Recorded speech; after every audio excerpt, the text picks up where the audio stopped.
Hey everybody, someone we all know and love is turning 50 this week. Our good friend, Carrie. Happy birthday to you, they're all gonna laugh at you. I can see your dirty pillows. Happy birthday to you. This is a huge milestone for Stephen King. It's a huge milestone for the constant readers, and it's a huge milestone for this iconic work.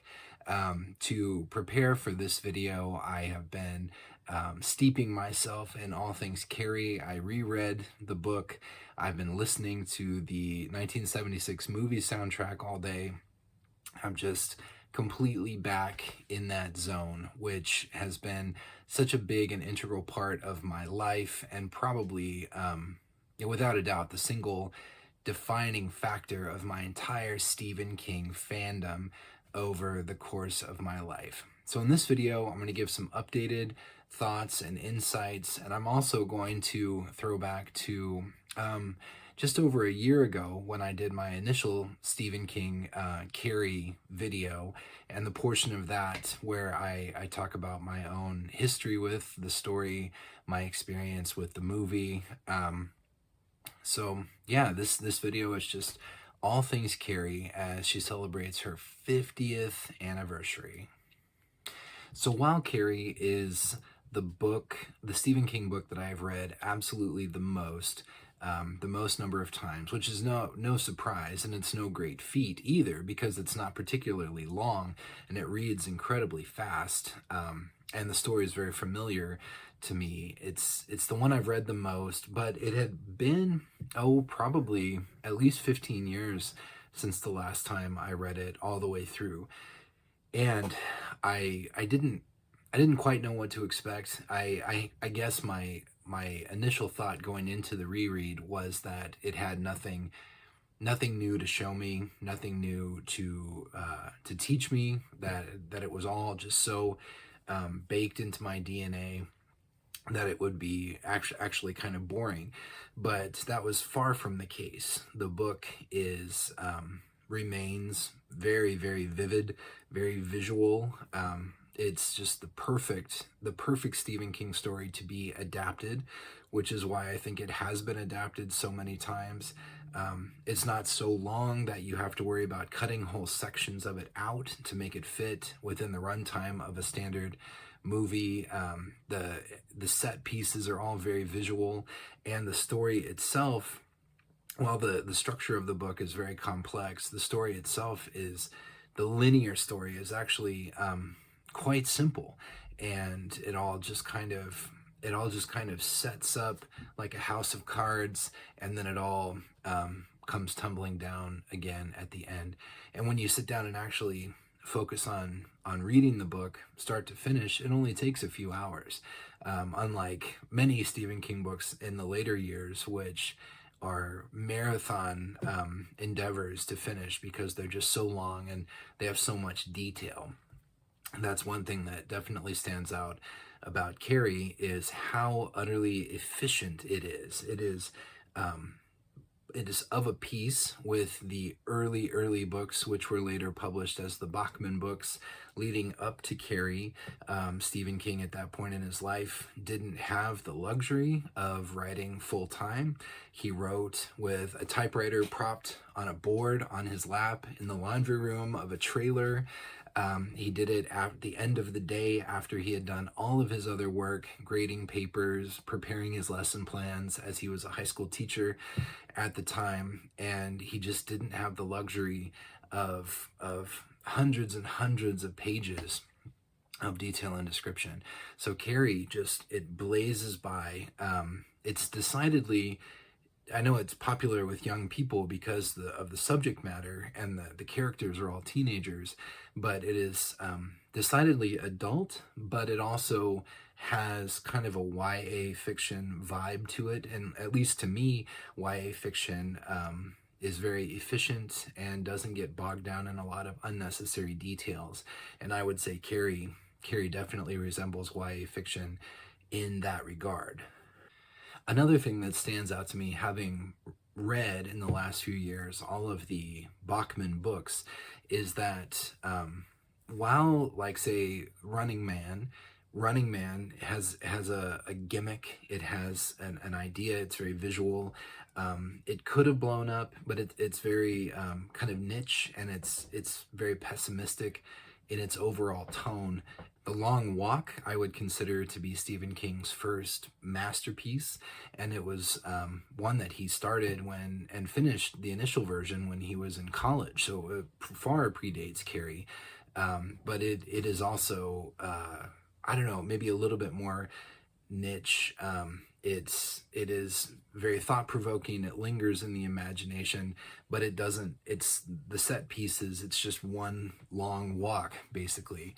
But then Carrie sets itself apart from those early books in just how vivid and how visual it really is. From the scene in the shower with Carrie's first period to the various scenes in at her house, preparations for prom, the farm scene with Billy Nolan and his goon mates, and then of course the prom and everything that comes after. It really does set itself apart, and 50 years later it still stands up, despite the fact that it is so utterly part of pop culture and so familiar. Reading the book 50 years after its publication still brings so much. It's more relevant than ever. We are more cognizant and more.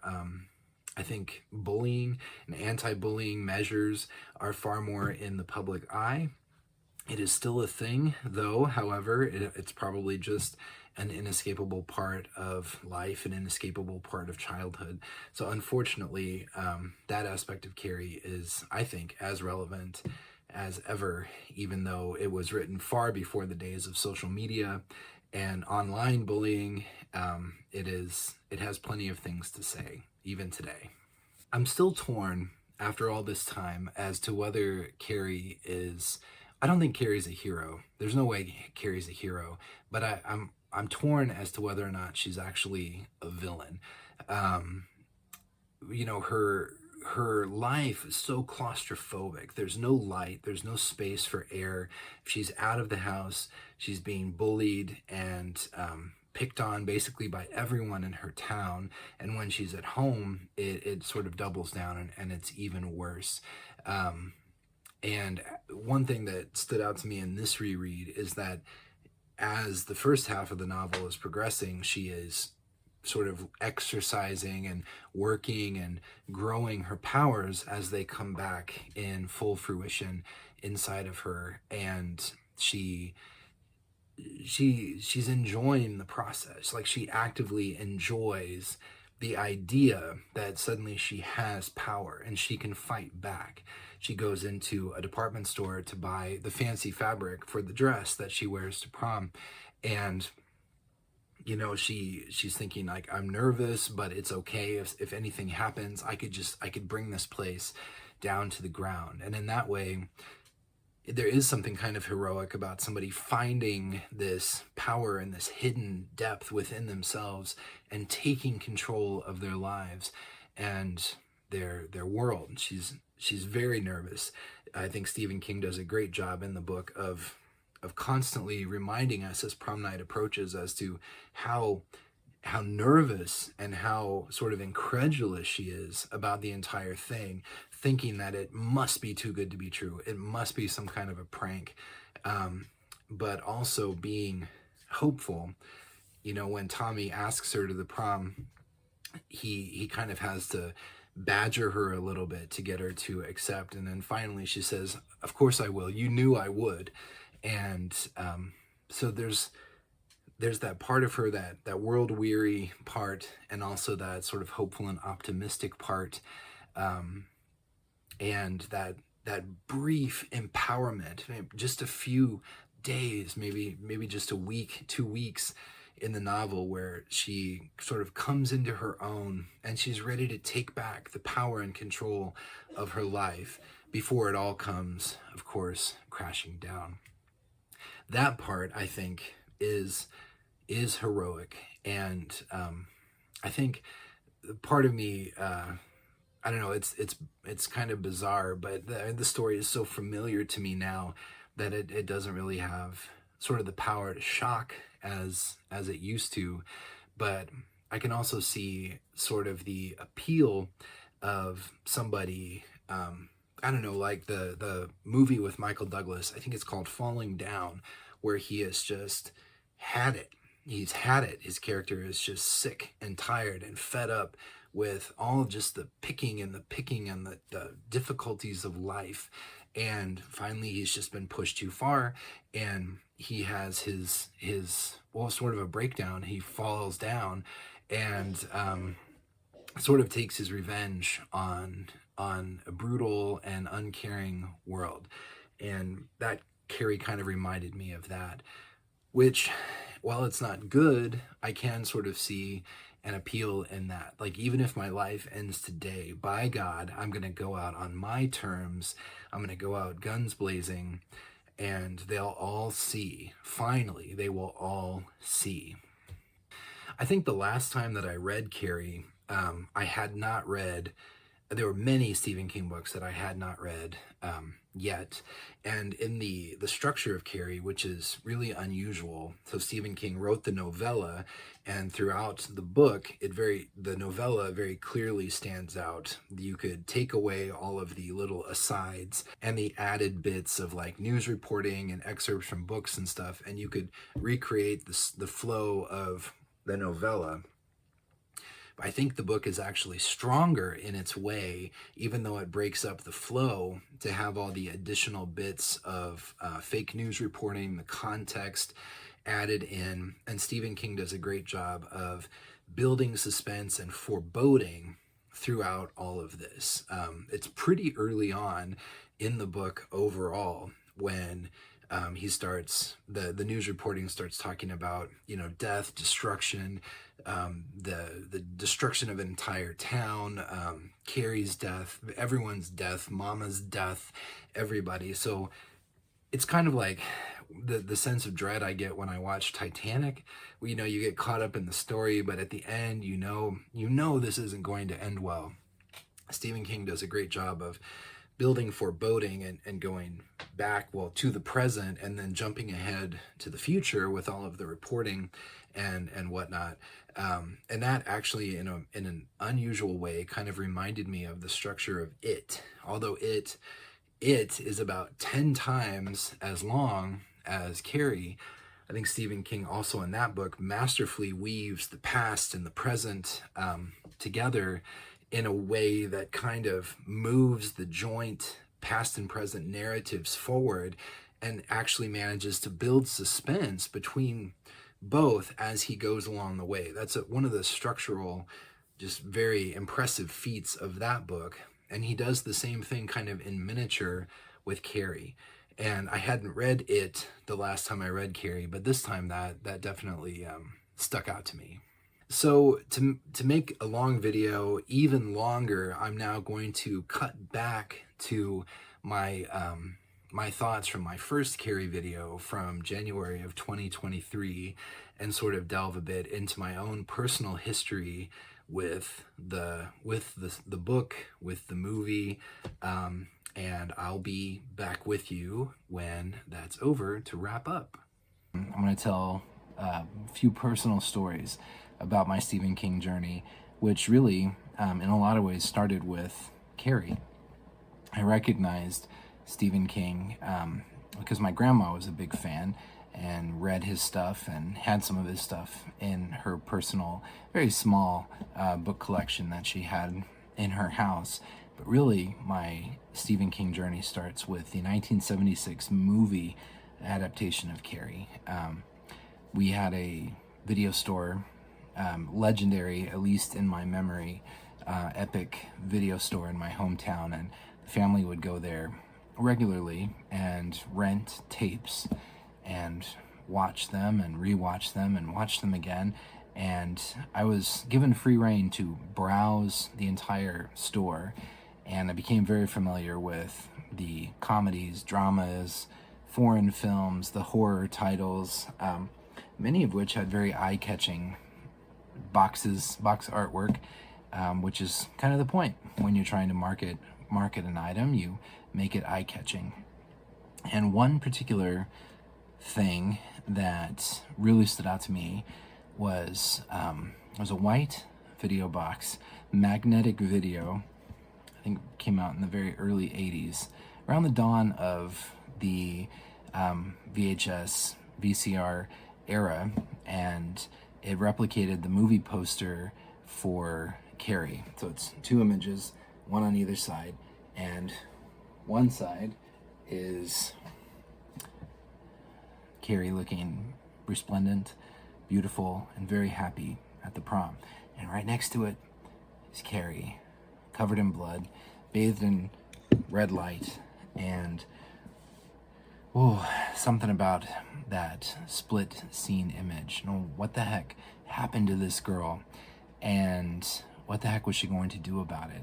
And that image above everything else in the store, mostly, haunted me and haunted my dreams. And I asked my mom about it, and she had seen the movie when it first came out, which would have put her around 12 years old probably.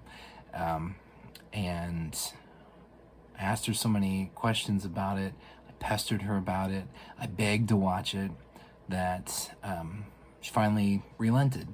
And her and me and my dad watched the movie one evening. I was probably around 6 years old or so. I think 6 or 7, first or second grade, something like that. Maybe that seems about right. I don't remember exactly.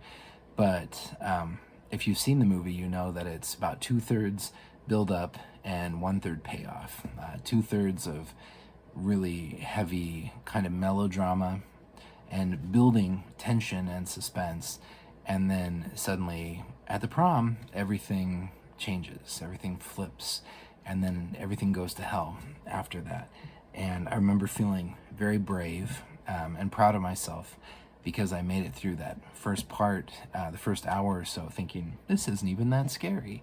And then even though I was at a tender young age, I was very familiar with bullying. I had seen bullying. I had been bullied at school.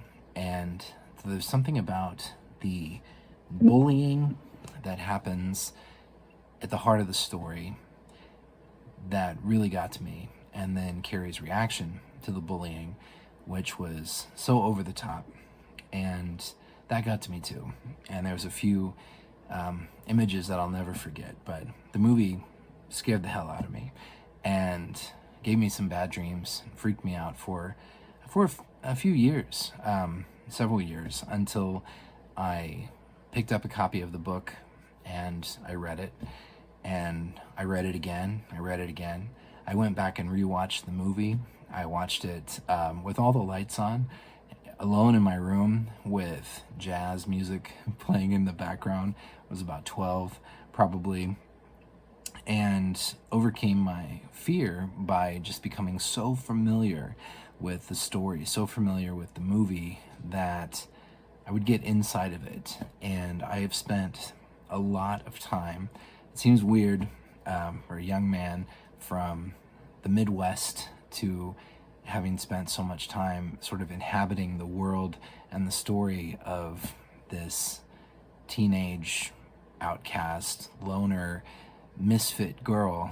But I've always related to Carrie, and there's just something about the story where she's very clearly the victim, and then she flips so completely that she becomes the villain, and there are no clear answers, and really nobody wins, nobody comes out on top. And that really blew my mind when I was young, and the stories I was most familiar with had a clear good guy, clear bad guy, and in Carrie, that's just not the case.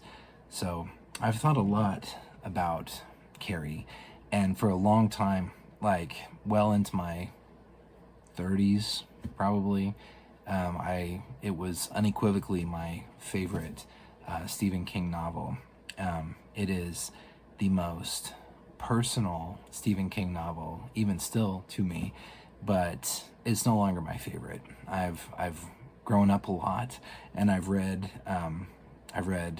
almost everything else he's done, and have moved on. Although the emotional attachment I feel to the novel still definitely places it in my top 10. And as far as being the thing that, Stephen King initially threw the pages in the trash, and his wife fished them out and encouraged him to keep going, and he said that he didn't really enjoy writing it, but it was the thing that was it wasn't his big break necessarily. I mean, it was a break, and it got things going. Then the movie version of Carrie, I think, is what really made Stephen King a household name, and the paperback sales were tremendous, and it just created this whole snowballing thing until now he's one of the most famous authors in the world, if not the most famous living author in the world. I've read a lot. There's a lot of interviews. There's a lot of essays about how he sold the story and what it meant to him as a writer when he received the national honor for contribution to letters in 2003. He talked a lot about those early years and about his wife and about the impact that selling Carrie had on the family. And it's a tremendous thing. It was not the first novel that he wrote. It was, I think, the fifth or sixth novel that he had actually completed, and it was the first one that he published, and that's all that matters. It's brief. It's a great place to start for somebody who is unsure about Stephen King, especially feels overwhelmed, as I did when I was a kid, about the idea of picking up a 600, 700, 800, 1100 page behemoth of a novel. It's a relatively quick read, and it's very vivid, and it's very visceral. Stephen King's style now, I think that he continues to get better as he has gone along. And Carrie was published almost 50 years ago. In fact, it'll be 50 years next year. And reading it now, it almost seems like juvenilia. It came out when he was in his early 20s, just compared to his style now, which is so refined and so accomplished and so smooth. There's something angry and kind of buzzy about it. It's always been fascinating to me and exhilarating to me to read it, because when he wrote it, he was a high school teacher, so he was in that world. Not only had he only recently graduated from high school himself and gone to college, he was living and working in that world day to day. So it feels very immediate. It feels very near to where he was at that time in his life.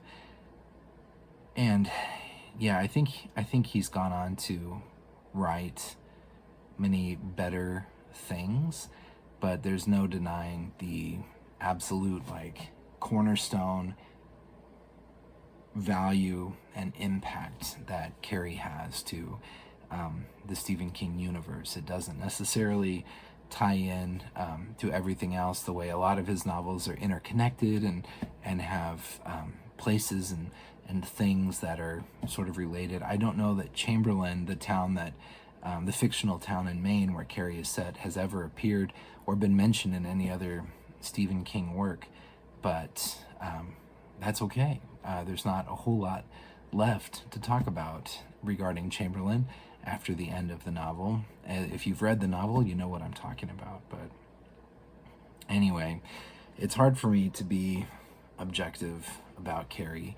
I see the faults in it. I readily admit it's not his best or most accomplished work, but it is absolutely essential, as are everything that he wrote in his first 5 or 6 years of publishing, absolutely essential. But it all started with Carrie, and that's a really special thing. So as I said in that portion of the video, Carrie is not the best thing that Stephen King has ever written. Um, I do feel like it is the most important book in the entire Stephen King catalog, because without Carrie, there would be nothing else. Stephen King has mentioned that Tabitha never encouraged him to stop writing and just focus on working full time to support the family. So he probably would have kept going. Eventually, probably would have petered out. Yet another author that almost got to the big times, but never quite broke through. But the sale of Carrie in paperback, the movie from 1976, just all conspired to turn Stephen King into the household brand name that he is today. So in that regard, I think it is the most important book in the entire Stephen King catalog. I'm not trying to damn the book with false praise or faint praise. It is a very, very solid stand-up piece of work. It's lean, it's mean, it speaks to the situation that Stephen King was in when he wrote it. He was very poor, struggling to get by, didn't have a lot of time to devote to his writing. It's one of the last books that Stephen King wrote before he had the luxury of writing full-time. And once that happened, like, you could read Carrie and think, oh man, what would this guy be able to accomplish if writing was all he did, if writing was all he had to do? And we soon came to find out exactly what that would look like. But Carrie is lean, it's efficient, it's incredibly visual, it sticks in the memory. Every day, I'm consciously grateful for the fact that Stephen King is still out there. Today, he has gotten his word count. Tomorrow he'll get his word count. The next day he'll get his word count. He continues to write. He continues to publish and release books. But rereading Carrie reminds me just how long it has been since Stephen King wrote on the edge of desperation, with great hopes of financial success, but without actual expectations probably of achieving that success, financial stability for himself, for his family, fame, fortune, all that comes along with it. Even by Salem's Lot, Stephen King, I think, had stopped teaching. He was writing by The Shining. So it wasn't long after the publication of Carrie when Stephen King, he was growing by leaps and bounds, and he was able to just focus on his true passion, which was writing. But Carrie is a relic in a way from that earlier, more uncertain and desperate time in his life, and it feels different. It feels different than any other Stephen King book, and it's the pivot point on which everything else rests. I've said that I think The Long Walk was his first masterpiece, but Carrie, even compared to The Long Walk, is just at another level of visualization of sort of universal themes, universal appeal, and that it's just proven out by how successful and how lasting this book is. It has been continually in print for 5 decades, millions and millions of copies sold, millions of dollars made, movie adaptations, a musical, a notorious Broadway flop musical. It just continues to live on, and it continues to hold our imaginations, hold the imaginations of generations of new readers. And just a tremendous feat, very personal book for me in my own Stephen King history, and I'm just really excited. I'm really excited for Carrie. I'm really excited for Stephen King to have achieved this milestone, and I'm really excited to share all of this rambling with you, the supporters of this channel, who I very much appreciate. Please let me know in the comments, what is your take on Carrie? Was it the first Stephen King book that you read? When did you first encounter it? You were probably a little bit older than me, at the age of 6 or 7. I hope you were, because that was kind of traumatic for me. But let me know what you think. Let me know your Carrie story. I'd love to hear it. So anyway, thank you. This is an incredibly lengthy video. Thanks for sticking with me. Thanks for your patience. And until next time, take care, and I will talk to you later. Bye.